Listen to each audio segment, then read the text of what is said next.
I'm Caroline, a yoga teacher with a special interest in menopause based in Edinburgh. And hi, I'm Dr. Claire, a GP with a special interest in menopause based in North London. Together we are the Menopause Sisters, and we are here to guide and support you through your menopause journey. Hi, welcome to UK Health Radio with the Menopause Sisters, Dr. Claire and Caroline, and we are delighted today to have Dani Binnington on the show. We've been trying to get hold of Dani for a while and we finally got her. We're going to talk to her in a minute.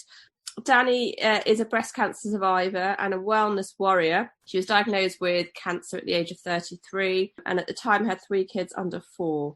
She underwent a double mastectomy and a quite aggressive rounds of radiotherapy and chemotherapy to beat the disease. And she's now on a mission to carve out a healthier lifestyle for herself and for others. She is the founder of Healthy Whole Me, and she brings her heart and soul into the world of menopausal health, helping women around the world understand and enjoy this positive step in their lives. Welcome, Dani. Thank you so much for joining us today. Hello, ladies. Hello. Thank you for having me.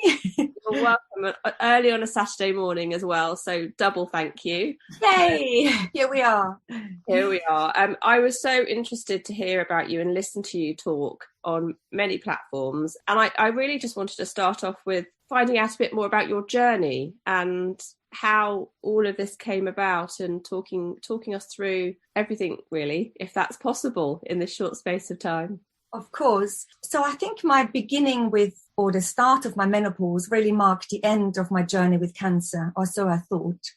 That came several years later. Whilst I was going through my active treatment for cancer, I found out that I was a BRCA1 carrier. It's a genetic mutation. Some of your listeners might be aware, Angelina Jolie spoke very openly about it years ago in the media. And it actually really helped me make some decisions and helped me speak to my family about it, because talking about the prospect of a double mastectomy to reduce your chances of more cancers was really difficult to discuss. So by someone so famous talking about it, it really helped me. And that really ignited a little spark in me, thinking, well, if I can then talk about my journey, who knows who it might benefit and help. So I've been quite open about sharing my journey. For me, that meant to have a double mastectomy to reduce my risks of further cancers.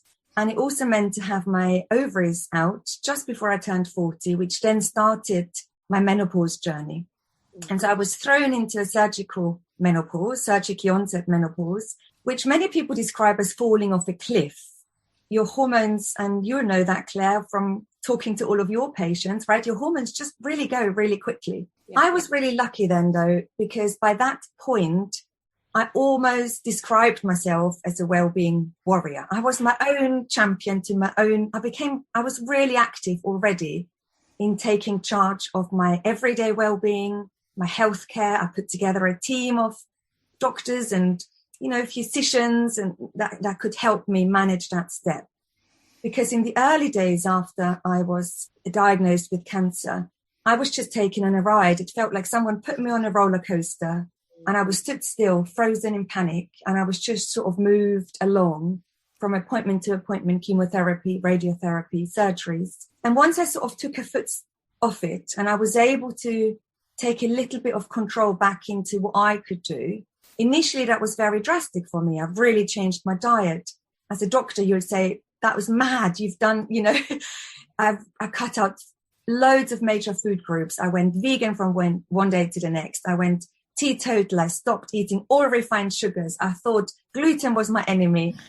I wiped out all my bathroom cupboards thinking there's so much toxins in here. I made my own soaps. It was mad and probably put my body under too much shock. And luckily, I went on a nutrition in practice course at Leeds Cookery School. I took up yoga, meditation. I trained in meditation, and that was fantastic. And so over months and years, I became more balanced. And it is this balanced view that really sort of set me up to where I'm at today. But whether it was drastic, what I did, or whether it became more balanced, it gave me a bit of control, and that gave me hope. And the hope was that I too am responsible, and I too can do something to help myself. And that is really what I want to share with whoever's listening, from whatever background they have. You have certain aspects you can control, and it's those that we want to find. There's always something we can do, and that's what I would love for your listeners to take away from today's conversation. That analogy of the roller coaster just really sits well in the mind. You can just imagine those ups and downs. And actually, as you said, the empowering of women to say, actually, if this is your diagnosis, there are certain things you control and can help yourself and support yourself with. Yeah, and it's also, if you don't have a cancer diagnosis like that, you might find yourself in financial difficulties. You might have relationship problems. You might have issues with your children or your elderly parents. There is no one thing that makes your situation much worse, and there's no point in comparing yourself with anyone else, because there'll always be someone who's better off and someone that is worse off than you, right? So whatever you're dealing with today, listening to this conversation, what is it that you want to or need or have the feeling that you need to address? You know, often women in perimenopause struggle for such a long time because they don't know what's happening to them. And that can be equally as unsettling, and you not knowing what to do next. And so it's becoming active in whatever is accessible to you today. And perhaps by even listening to a conversation like ours, that can help someone think, okay, actually, I need to move a bit more. Or I have been eating rubbish over Christmas.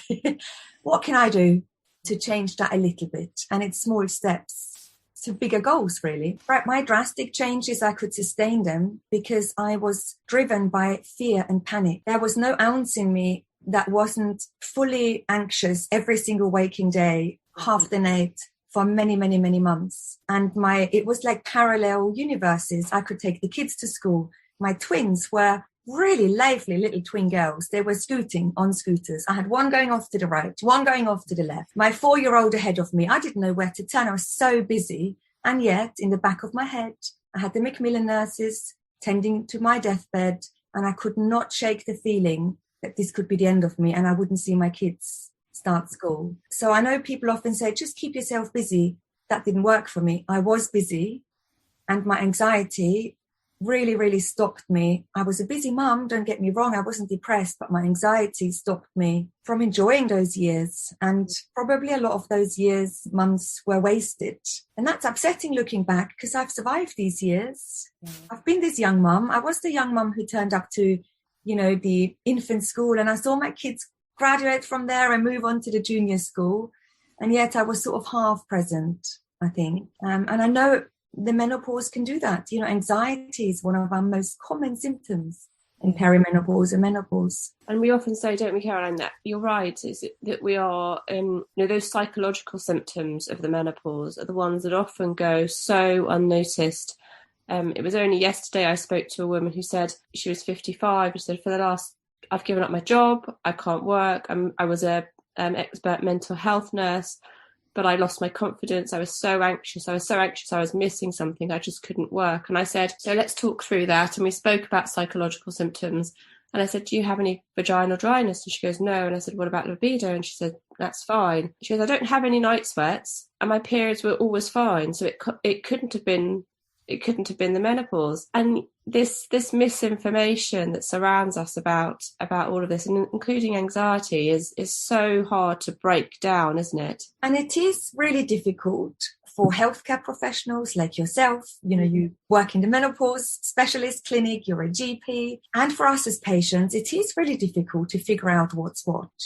Because we have just been living through a pandemic. It's normal our anxiety levels are perhaps different to what they were before, when life was really busy in different ways. And when you have stuff going on in your houses and homes, it is normal for us to have those feelings of low mood, anxiety, whatever they be. And it's really difficult to figure out what's going on. And I think I agree with you. The more we understand that this is very normal, it's a very common menopausal symptom, is we need to teach our ladies in their 20s and 30s. If you're listening and you've got nieces and nephews, men are as affected, really. They need to understand what's going on. Any younger generation, it's important to know that this is something to look out for, and perhaps just voice the question.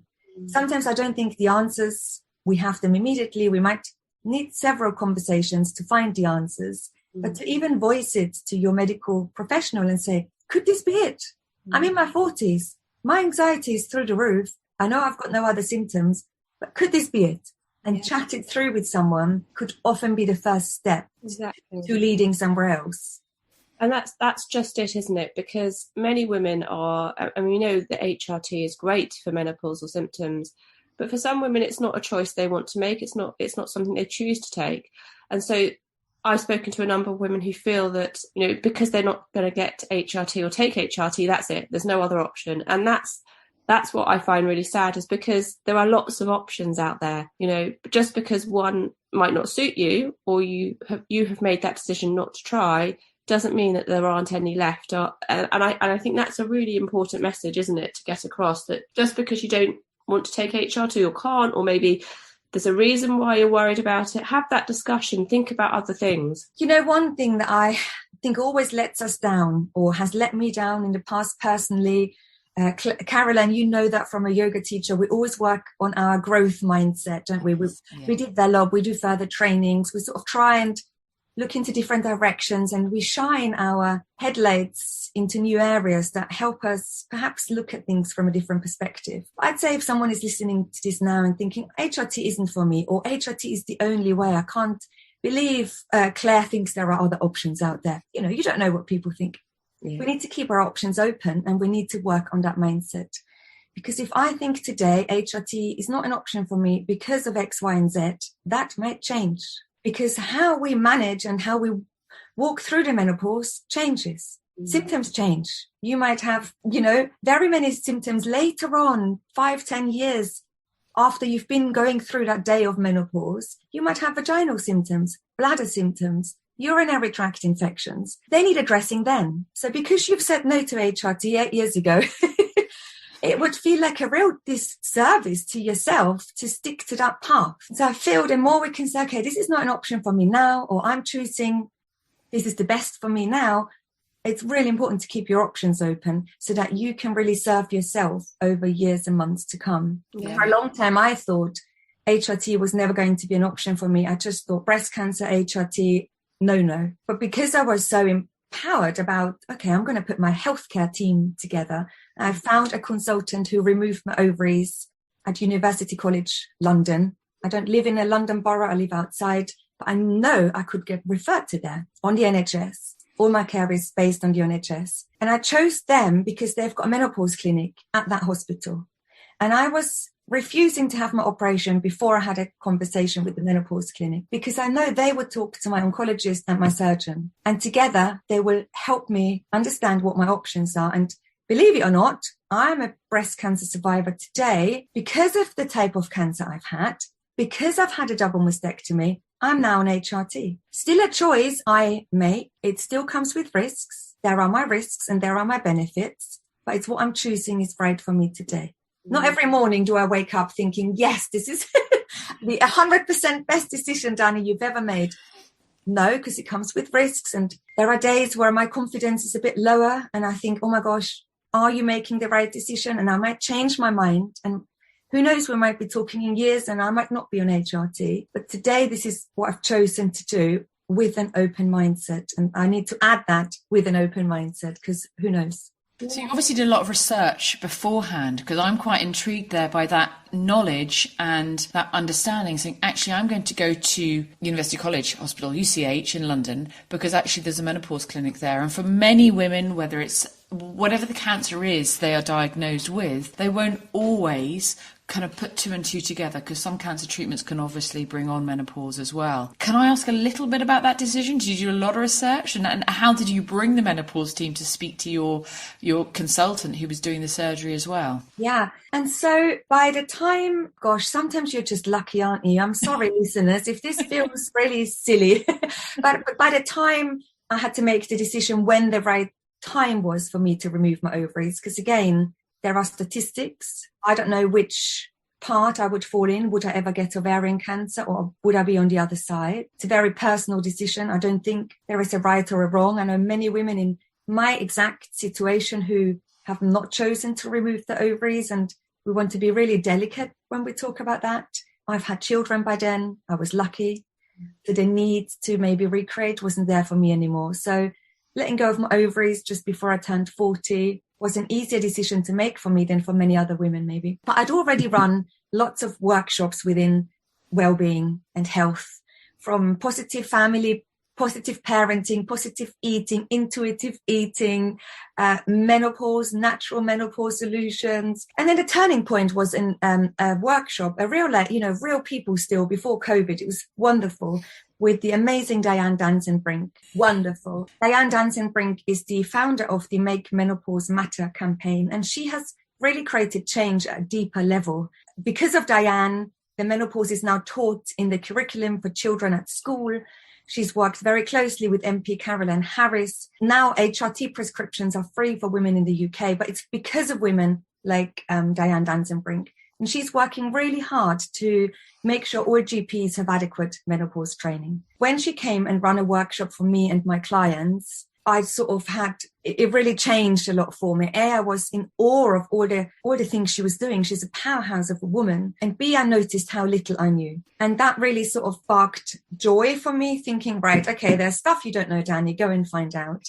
And that, together with many other workshops, really taught me that the medical system, whether I pay for me or not, and I'm sorry to say that, Claire, that they work for me. I speak to so many women. I run menopause programs as well. A lot of the work I do is teach women that if they need their GP, to be a difficult woman and phone every day. Just because you think you can't get hold of an appointment, they work for you. If you would pay for a private GP, you'd expect them to answer the phone, and so to be a bit more difficult and not think we're a burden and not think that our symptoms aren't worse enough to go and get help.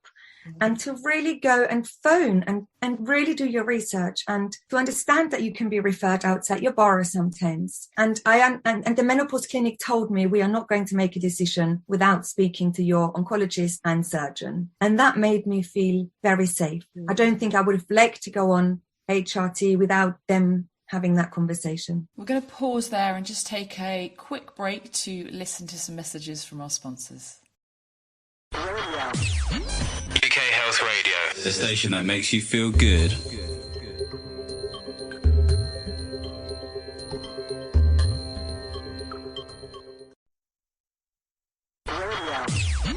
UK Health Radio, the station that makes you feel good.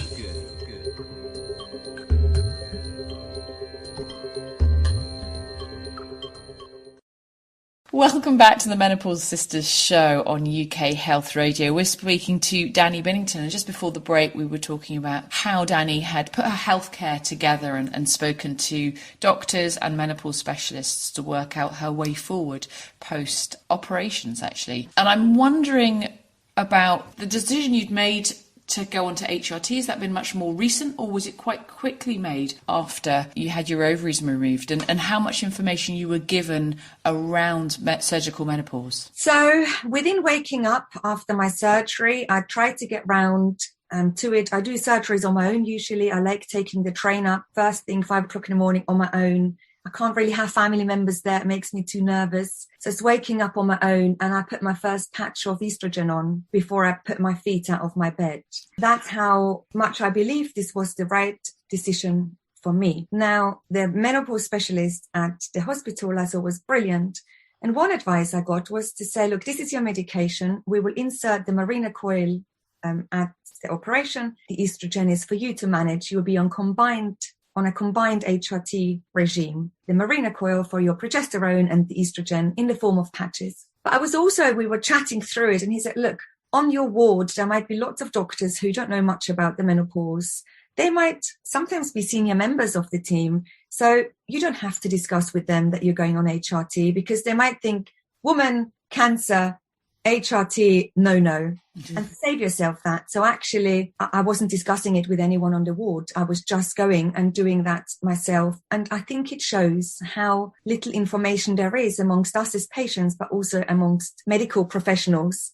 And I don't want to raise this to point a finger at anyone. I want to raise this so that sometimes women understand they're not always helped because the information isn't there. Only 41% of medical schools in the UK teach menopause on their curriculum. Now you'd say, okay, there's still 50-something% who teach it, but it's a maximum of 10 hours. And so unless you meet a doctor who has further interest, and that's not always women, there's some brilliant men out there who have further interest in the menopause. I feel, and I'm going to say it, but I feel like many women are much better experts and understanding more about their choices the guidelines, the fact that HRT is the first line treatment when you talk about menopause care, than many healthcare professionals. And I think me waking up from surgery, just that hit home then. Absolutely. And I think that is really important. And I find it really sad that, I mean, I was never taught about the menopause at medical school. It's only because I got a bit of a passion for post-reproductive health that I landed where I am. But I'm finding more and more women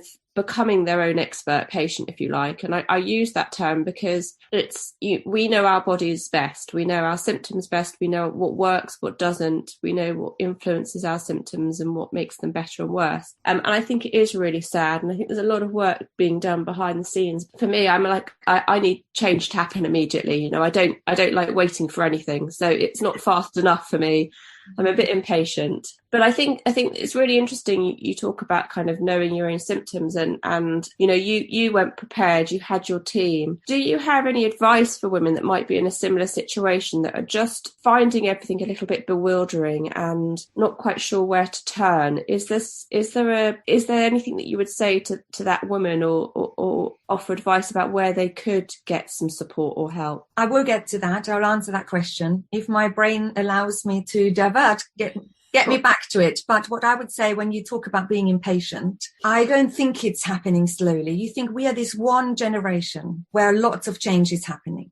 Mm. And if you take yourself out of our ego mind, right? So as a Caroline, as a yogi, this will resonate to you. Take yourself out of this ego mind. Think of all the many, many generations of women that trodden their steps on our planet before us. Generation, that's your mother, your grandmother, your great-grandmother, but all the women before. And think about all the other women that are yet to come. The change is really happening now, and it's fundamental, and it's huge, and it gives me goosebumps. Mm. Not quick enough for us now, and maybe not quick enough for all the patients you see, Claire, because I'm sure by the time they come to you, they're at their wits' end, and they're near to breaking point, and I accept that. But our mums and grandmothers, there wasn't even a word for perimenopause until the 70s, was it, or something like that? We didn't know, and 100 years ago, women died at the age of 51 or 57. I think life expectancy was the age of 57 100 years ago. So I think a lot of it is changing, because in 100 years, we've started to live so much longer. Of course, it takes a while to address how we live this much longer, and that we need more help in bettering our quality of life, in living that much longer, because all of you lovely doctors have given us the ability to live longer with all the medication and other things to help, and now it's also addressing the quality of life. Same goes for cancer care. Oncologists done so much in helping us survive. So our survival rates are better. More and more women are surviving breast cancer, and it's now addressing how do we survive it, because often menopause plays a big role in it. But for all those ladies, and I haven't forgotten, you see, my brain is intact this Saturday morning. I haven't forgotten. For all these women not knowing where to turn to, it's important to say that a menopause clinic, the way I've had access to, is not going to be an option. And I just need to put that out there, because there are not that many in the country. And unless you've got serious underlying health conditions or a history with cancer, you're probably not going to get access. And that's that. So for anyone with cancer, I would say try and get referred. That's especially where they're there for. Many women who have other things going on at the same time, and doctors might not know, your GP might not know if HRT is an option with other medication, with other health conditions. They're a great option, and that's what they're there for. And otherwise, I would say become your own expert in how you can. Look up Balance app. Is a wonderful free tool, for example, by Dr. Liz Newson. I'm sure everyone you've got on here mentions it. You probably mention it. It's a free app. You can log your symptoms. It gives you a report. There's a community. Community spirit is so important. And have the first conversation with your GP and pretend it's an interview. You are interviewing this healthcare expert, and you are trying to establish if this GP is going to become part of your team or not. And that might help you change your mindset. Instead of thinking, I am flawed, I'm riddled with symptoms, I have no idea what to do, I'm going to blurt it all out. Of course, a GP won't be able to help you within the 10 minutes they've got. We've got to give our GPs a bit more credit. If anyone comes and their main symptom is, I've got friends who are GPs, and they always say, if anyone comes and, their main symptoms is anxiety and low mood, how can I establish within 10 minutes that this is to do with the menopause? It's impossible. I might need to have a second or third chat. So don't be disheartened if this takes a little bit longer. Many of the clients I work with say, I've been to my GP, it's a write-off, it's impossible, I need to go private or something like that. And I think, but when you break it down, it is possible. We've just got to be realistic. I didn't put my team together. I didn't think the choices I made happened overnight. We're talking years. This was a 5-year process to get to that stage of removing my ovaries. And I'm not saying it should take 5 years, and it mustn't take 5 years to address the symptoms of perimenopause and menopause, but it'll be months. And that's being realistic, because it might be months for you yourself to figure out what's going on with you, to then communicate that perhaps with your friends when you run or walk with them, to saying something about to your partner, and to then addressing it with your healthcare professional, and then picking up the journey from there. I think it's being realistic within the system that we work in. It's a process, isn't it? And we often say, it's not there isn't a specific thing that's going to help all women. All women, as per the NICE guidelines, need to be treated as an individual. And as you say, I love that idea of almost interviewing your GP, Dani. I think that's brilliant. I'd looked on our GP website with Surgery Here. I think there's 8 GPs, and I'm going, right, who's got the expertise here? Who's got women's health up there, or post-reproductive health? And I know quite a lot of the GPs there, having had children in the same area. And I picked out one. I was like, brilliant. I'm now going to write her a letter and go, right, these are the symptoms I've had for the last 2 years, but they've got to the point where I need a bit of help. And this is why I think it's this. And we had a 10-minute appointment. And actually, I didn't need another appointment because I've done all the, I had personally done all the research. But for a lot of women that are just not sure, it's going to take 2 or 3 appointments and an understanding. And you mentioned the Balance app. We talk about that a lot. It's a really simple, free way on a phone to track your symptoms and to get a better picture. And then you'll have a better picture for your GP to show them, go, look, I think it is perimenopause or menopause, and tracking them for 3 to 6 months and just getting a full picture. I love that, Caroline, that you did your research and wrote a letter. What the majority of the ladies I speak to, if I'd say that to them, they'd cringe and go, oh my gosh, she's difficult. Or, oh my gosh, I couldn't do that. Imagine, what would the GP think if I would send them a letter before my appointment? They'd think it's too difficult. They think this is not what we do. Because in a society, we're very much taught that you go to your GP, you say what you've got, and you walk away with a prescription. So it's not so much a together process. It's very much okay, I do what you say, which perhaps also brought us into this time where we suffer from so many chronic diseases and we don't think we can do anything about it. Whereas lifestyle, exercise, diet are key to eliminating a lot of them. And so I think it comes back to that good girl complex, right? You thought, I'm going to just write that letter. If they think I'm a bit difficult, doesn't matter. You run this show here, you've got your sister, you know about tools like the Balance app. You felt empowered by writing that letter. From a GP perspective as well, I like that letter. Would you? You wouldn't think, gosh. So maybe it's because I'm talking with my menopause hat on. I send out the climacteric scores to all these women when they call me up and say, I think I've got menopause symptoms. And I'm like, we'll talk about it. Have the climacteric score. Get it back to me. We'll talk about it. But I like that letter. It prepares you. It focuses your mind. And like you say, Dani, if someone comes in with low mood and anxiety, well, for many GPs, unfortunately, given the situation that we're in, certainly in the last 2 years, they're going to put that down to low mood and anxiety. They're not going to attribute that to very much else. And that's not, again, pointing the finger at anybody. It's just the way it is. So that letter, for me personally, I would happily receive, because your work's done. Again, it comes back to the expert patient. You know your symptoms, you know your body, you know what you're going through. You have tried this, A, B, and C, and it's not worked. So I think it's really important that women feel empowered. And the worst thing I think I hear time and time again is, I really didn't want to bother you. Sorry to bother you. You're not bothering me. I'm your doctor. You're coming with a problem. That is why you're here. And I really want to get that out of everybody's mindset, but particularly women. Women are often the people that say, really didn't want to bother you, and I've left this a while because I didn't think it's important. And it's about removing that sort of, again, I guess that gremlin on your shoulder that you're not worthy, or that you're taking up someone's time, but you're not. You're really not. And so often I hear, it's not been bad enough. It's not yet bad enough. I wait a little bit longer because I'm not bad enough. But I think our pain threshold is really high anyway. So not bad enough is too bad, probably, and you should have been going 6 months ago. But that good girl complex is, again, we live in this society. We want to be good daughters, good mothers, good wives. We want to have our careers. We want to be good at all these things and not be a bother and not moan. And especially in the cancer community, when we find ourselves in menopause, we really don't want to moan because we should be ever so grateful to be alive. And so it's harder sometimes to coax out of women quite how bad they're suffering. And so it's really refreshing to hear from you. And I hope that gives your listeners the confidence to write letters like that, because I think the majority of women would have listened to Caroline thinking, oh, she's difficult.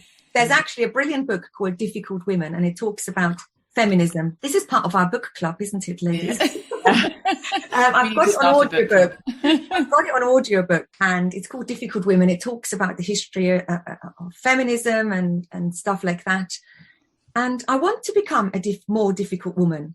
It is part of my 2022 sort of intention. I've got it written down on a little post-it note, and I want to become more difficult because the nays, Dani's been there, I've done it. And perhaps this is a little bit of what menopause also gives me. When you first introduced me, Claire, you said to look forward to an empowered or positive menopause. And I think a lot of listeners would have thought, oh, sod that.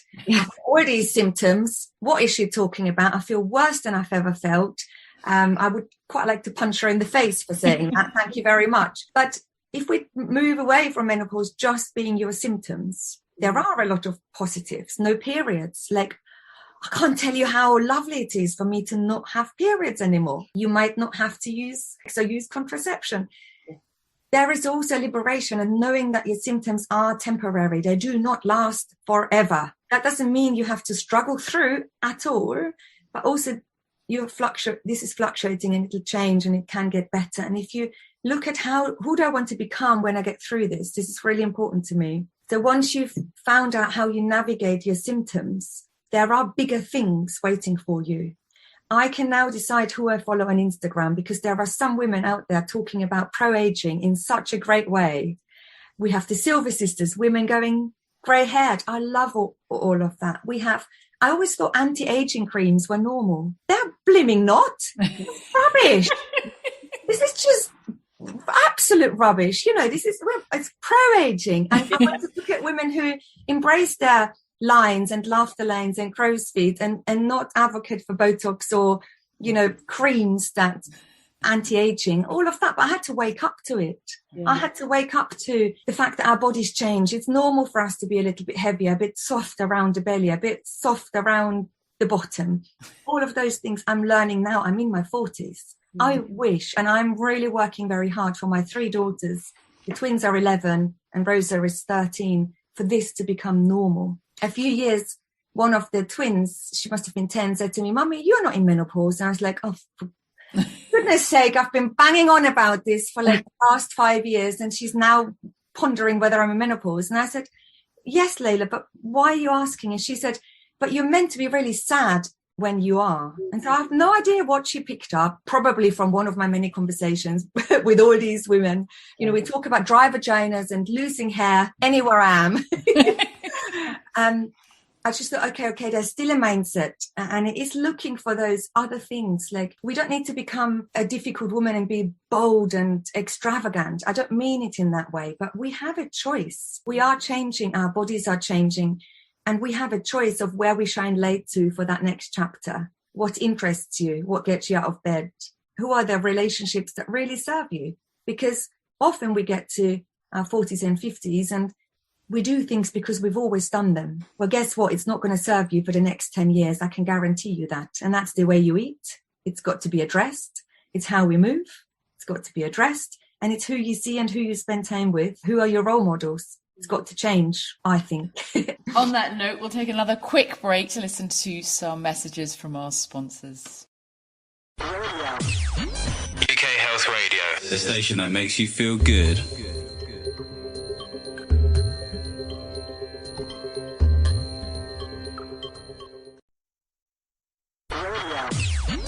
UK Health Radio, the station that makes you feel good.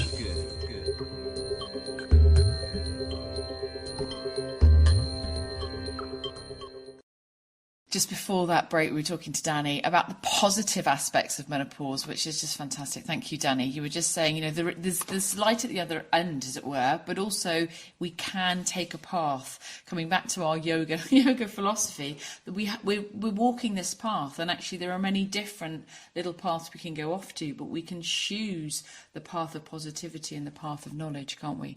And you mentioned how diet, moving, obviously I know you're a yoga teacher as well, helped you. Was there anything else specifically you'd like to talk about or mention or recommend around what else helps you alongside HRT? Yeah, and you know what? I don't think it is a this or that approach. I'm really passionate about that. When I work with clients and they often say, but I've been on HRT, but I'm still feeling X, Y, and Z. I'm always like, well, I'm not surprised, because one thing alone is never going to get rid of all your symptoms. And I guess that resonates with lots of people out there, because sometimes HRT needs tweaking, or your dose needs changing. However, by taking something, you're not this is not active. This is your passive treat. Taking medication is a bit more passive, I believe. And then there are many things where you become active, and those actually are more exciting. They can really feel as that we have control, we take part of it, we are this is us, this is me, this is what I can do. And I would say there are other medical treatments, should you need them, apart from HRT. And so if you've just got bladder symptoms, there's great medication. Claire, you do that all the time, probably working on helping women stopping going to the toilet all the time. So there are other medical treatments that you can talk to your healthcare professional about. There are natural treatments. Many women go and buy something over the counter in Holland and Barrett's, and then they take it for a little while, and then it doesn't work, and then it's poo-pooed. But I work with a brilliant lady she's Melinda McDougall. She's a natural herbalist, and she's done her PhD or MA, I think, she studied menopause and herbal medication. That was her degree, and I think PhD. And she's turned over every research paper there is. And herbs are extremely potent. So potent so that if you take some to good strength, they interfere with other medication. So you need to be aware, because this is medication derived from herbs, sage, evening primrose oil. There is bee pollen, Fermal. It's got good reputation at the moment. If you can see a herbal medicalist, it can be amazing for you, especially they're really busy now with long COVID. When we often have no answers within our sort of medical system, these ideas become really helpful to many women. So natural treatments, I think, if you have the right consistency, you take the right strength, and you buy good product, can be really helpful. Complementary therapies on women like me, post-cancer, many studies have been done. Acupuncture, cognitive behavior therapy for insomnia, yoga, mindfulness. We have studies. These are so we talk about HRT as evidence, right? Evidence solutions. So is acupuncture, so is CBT, so is yoga and mindfulness. Okay, we haven't got the millions of people in these studies because the pharmaceutical companies aren't interested as well, but we have great evidence that they can be really helpful. Avoiding triggers is a huge one for me. I became teetotal. I need to be off alcohol. I cannot handle that one glass of red wine anymore. 2 glasses of red wine will give me such a bad hangover. I will be throwing up the next day. It's a trigger for me, and it's a trigger for many women. It is the same as having hot drinks, even in the afternoon, evening, can trigger you to have a hot flush at night. It's because of how your rhythm of your body of cooling down and warming up again cycles through the day and night. So we think, I've got a hot flush at night. Can't have anything to do with me drinking 3 cups of herbal tea in the evening. Well, it can. And if this is a trigger of yours, it could really improve the severity of your hot flushes at night. But lifestyle is huge. And I think it's not talked enough about because it's so hard to implement, isn't it? 150 minutes of strenuous exercise, including some weight training, can reduce our chances of our cancer come back. That's what I always focused on, by almost 50%. And so if anything I can do is move my ass and get into gear, right? Move. I don't know what you can do, but if we can, so if you walk anyway, you could walk a little bit more briskly. That's good enough. It's not about changing everything you do. It's about little lifestyle hacks. It's not about you not eating all that chocolate, but could you have one pear, one apple, a nice pineapple, one courgette more a week? And soon we will shine our light on what is so easily possible for all of us, away from, I can't do that, I can't go sugar-free, because I can't. I don't know who can. It's as addictive as heroin probably, isn't it? But we can add 2 or 3 more veg a week, and soon that balance will shift. But lifestyle, anything you can do to reduce your stress levels. You know, for me, it has always been yoga. It's really helped me with my anxiety, because in that hour that I practiced, I was not able to focus and feed my anxiety demons. And that showed me if it's possible on the mat, it's possible. And for years, it wasn't possible off the mat. So I just did a little bit more yoga, and I trained to become a yoga teacher because that was all I could do. Over time, I could take it off the mat too. And I had more balance. I still get anxious, but I also know what to do about it now, sometimes. It's taking that pause, isn't it? We talk about the breath. We did an episode on the breath and an episode with me talking through some breathing techniques, and actually just, stopping in that pausing moment and taking a breath can be really helpful. And for me, probably like you, Dani, often I think yoga's thought of as an exercise or movement-based practice, but actually there's the philosophy, and the breath work is integral. It's the basis of yoga is breathing, and taking a deep inhalation or slow breath can ease anxiety really, really well. I think it's this combined approach, isn't it? The medical treatments, the natural treatments, your complementary therapies, your triggers, your lifestyle, exercise, diet, all the way to maybe changing your mindset and thinking, it is really bad now, but I've just listened to those ladies today, and all 3 of them said it's not going to be so bad forever, or it doesn't have to be so bad forever. Even that glimpse of understanding and that combined approach can make us feel really active. Like, I'm chipping away here, I'm doing this, I'm educated, I take HRT, I've started walking more, my joints ache less. So it's that combined approach that can be really helpful. Because if I fall off the wagon, for example, with my diet over Christmas, I'm Austrian. So if anyone thinks, where's she from? I was born and raised in Austria, came here to England when I was in my early 20s. I've gone back home and we have the most amazing Austrian cookies and cakes. And oh my gosh, the food is so lovely. And I don't want to deprive myself of anything. My granny still bakes biscuits. How can I not eat all of them when she serves them to me? So, of course, I feel like I've fallen off the wagon, but I was consistent with my herbs that I was taking. I was consistent with my HRT. I was consistent with moving. I was out loads. I was doing my yoga. And so it didn't matter that my diet wasn't brilliant. I can pick that up at another time because I had other things in the background working for me. And that's the great thing about having a multifaceted approach. You'll never worry so much if one thing doesn't go to plan, because you've got something to fall back on. And it's also not giving yourself a hard time. So giving yourself that little bit of a break and go, well, actually, yes, it's Christmas, New Year. I'm going to have fun. I'm going to spend time perhaps with family or not, or whatever it might be, an event coming up or a birthday, and going, actually, I'm going to have some fun around that. I'm not going to restrict my diet, or I'm just going to take a break from that, and going, that's okay. That's fine. It's trying not to set everything in stone and having those slightly moving goalposts, isn't it? As symptoms change, but also as our lives change as well.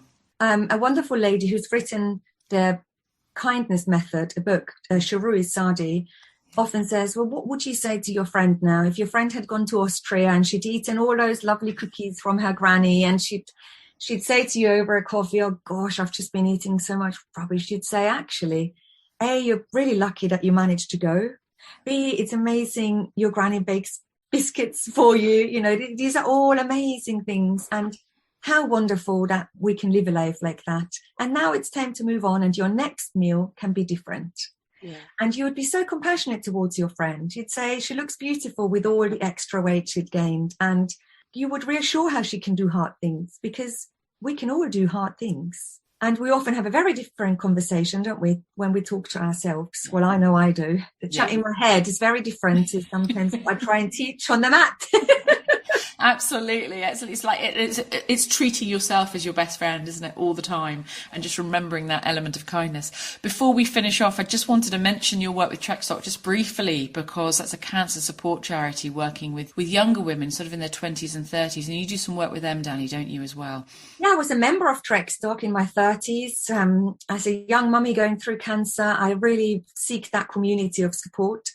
And then I taught some classes for them. We always stayed in touch. And then when you grow too old, I was hitting 40, I knew how lucky I was to hit that mark and perhaps not be one of their members anymore in that way and become more of a supporting role. And by the time I had been running my own menopause programs for a good year with numerous women going through them, Jemima and I, who is health at Trekstock, we were talking, and I was talking about the benefit of creating community and almost coaching women through, helping them with their limiting beliefs and really teaching them about all their options. We established how big the need was within the cancer community, especially for younger women, women who've not had any sexual relationships for years sometimes after their cancer treatment because of menopause, and no one to talk to, not knowing what the system can provide for them. So Trekstock and I curated this program. It's over 6 weeks where we bring in some amazing specialists. We talk from sexual health to mental health to all of their medical options and helping them navigate the medical system. And we've just had funding to run 2 more programs this year. They're free. They're for women in their 20s and 30s. If anyone knows anyone affected, it's after any cancer. Women come with any sort of cancer, and we just help them find different pathways of navigating through, and community. They chat to one another. And it's suddenly, we've had statistics from ladies joining us, felt totally isolated and not having spoken to their menopause symptoms to any friend before they've joined the program, to suddenly being in a group where there is 40 other women in the same situation. That alone can make you feel a bit better. Yeah, incredibly powerful. I think on that note, we're going to have to finish this episode. I think we could probably talk to Dani for another